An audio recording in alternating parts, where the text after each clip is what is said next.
여러분과 함께 사회 뒤집기 지리 공부 시작합니다. 여러분과 오늘 만날 주인공은 피터팬이에요. 피터팬이 네버랜드로 향하던 중에 길을 잃었습니다.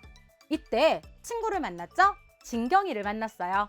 자, 진경이가 피터팬이 네버랜드까지 갈 수 있도록 길을 알려준다 했는데 진경이의 도움으로 피터팬은 네버랜드에 도착할 수 있을까요? 이번 시간 친구들과 피터팬을 만나고 피터팬과 관련된 여러 가지 이야기 살펴볼게요. 지도에 쓰이는 다양한 기호를 준비했는데요. 이 중 친구들이 알고 있는 기호도 있습니다. 맞아요. 경찰서, 파출소 기호 본 적 있죠? 이렇게 사람들이 하는 일을 상징적으로 표현한 기호가 있고요. 땅의 쓰임새나 또 용도에 따라서 색깔로 구분하기도 합니다. 일반적으로 넓은 땅, 들판을 표현할 때는 초록색으로 표현하고요. 물에 관련된 장소를 나타낼 때는 맞아요. 파란색. 또 공공기관처럼 관공서를 표현할 때는 검정색을 사용하는데요. 여러분이 지도를 볼 때 이렇게 기호를 읽으면 이곳에 어떤 건물이나 시설이 위치하는지 확인할 수 있습니다. 그리고 축척이 있어요. 축척이란 무엇일까? 친구들이 가장 어려워하는 지도의 구성 요소인데요. 축척은 지도를 만들 때 실제 모습을 줄인다고 했죠. 그런데 이 줄이는 정도를 내 맘대로 정하면 안 돼요. 달라질 수 있습니다. 산을 조금만 줄여야지, 강은 반절로 줄일 거야. 이렇게 기준이 달라지면 안 되기 때문에 약속을 합니다. 일정하게 실제 땅을 그리는 정도를 정하는 것인데요. 이것을 축척이라 하고요. 비율에 따라서 구분합니다. 여러분이 수학 시간에도 배운 적 있는 막대자로 축척을 표현하기도 하고요. 또는 분수로 표현하기도 하는데요. 일반적으로 가장 많이 쓰이는 축척은 5만 분의 1 또는 1대 5만이라 부르고요. 실제 5만 센티미터를 일정하게 줄여서 지도에서는 1cm로 표현하는 것입니다. 줄인 정도에 따라서 지도가 달라집니다. 소축척 지도와 대축척 지도가 있는데요. 어떻게 다를까요? 친구들이 한번 말해보세요. 소축척 지도는 넓은 땅을 작고 간략하게 줄인 것인데 우리나라 전도나 또 세계 지도가 소축척에 해당됩니다. 반대로 대축척은요, 크고 자세하게 표현한 것인데 여러분이 살고 있는 지역, 고장의 모습을 크게 확대한 지도를 대축척 지도라 할 수 있죠.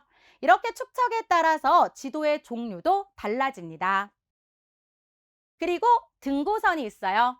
일반적으로 땅의 높낮이는 색깔로 구분합니다.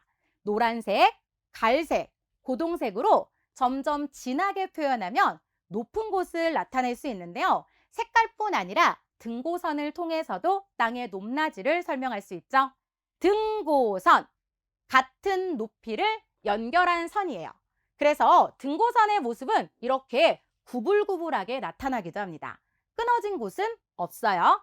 등고선은 땅의 높낮이와 모습을 표현한 것인데요. 등고선의 간격이 넓은 곳은 경사가 완만한 곳이에요.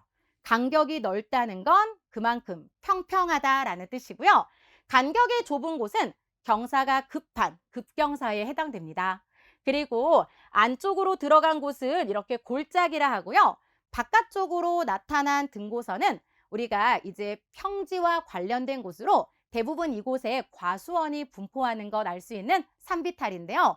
산 꼭대기는 이렇게 가장 색깔이 진한 고동색으로 표현한 산봉우리가 있고요. 등고선을 통해서 이곳의 높이는 얼마인지도 찾을 수 있죠. 자, 여기까지 여러분과 지도의 구성 요소들을 살펴봤는데요. 4가지가 있습니다. 방위, 기호, 축척, 등고선.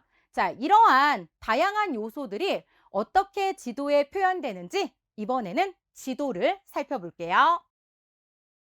지도 읽기. 선생님이 지도를 공부할 때 이렇게 말했습니다. 지도는 보는 것이 아니라 읽는다. 지금부터 지도에 나타난 여러 가지 내용을 하나씩 읽어볼게요. 먼저 방위부터 읽어볼까요? 방위는 여기에 있습니다. 방위표를 보면 동서남북의 위치를 알 수 있는데요. 방위표가 없을 때만 위쪽을 북쪽으로 정한다.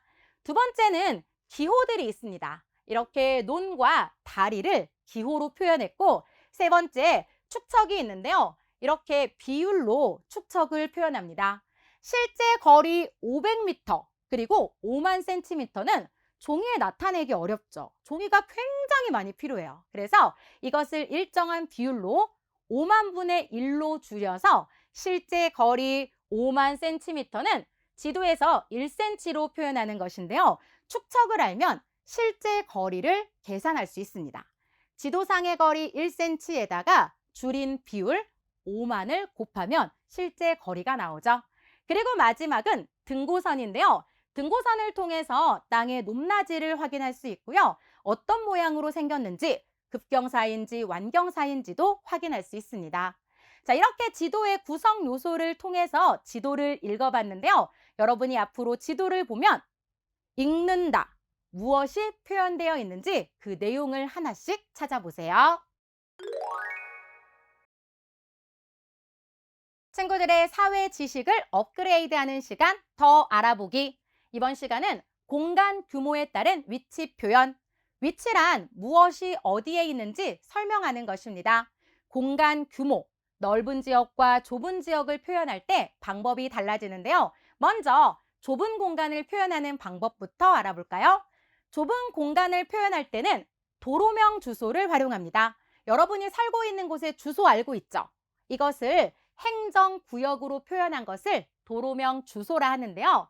도로의 폭에 따라서 대로와 로, 길로 구분하고 오른쪽과 왼쪽에 있는 건물에는 번호를 붙여서 주소를 나타내는 방식을 도로명 주소라고 합니다.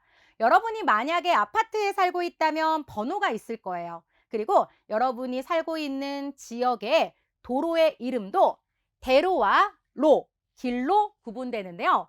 진행 방향을 기준으로 했을 때 건물의 왼쪽에는 홀수 번호, 그리고 오른쪽에는 짝수 번호를 붙이고요. 이렇게 사람들이 차지하고 있는 자리를 설명할 때 우리는 도로명 주소, 행정구역을 이용합니다. 자, 이렇게 도로명 주소를 한번 준비했습니다. 여러분이 살고 있는 곳에 이런 표시가 있다면 바로 주소를 나타낸 것인데요. 도로의 이름과 건물 번호를 확인해서 위치를 찾을 수 있죠. 이번 시간에 공부한 내용은 친구들과 문제를 풀면서 확인합니다. 오늘의 퀴즈. 오늘 공부한 내용은 바로 확인해야 됩니다.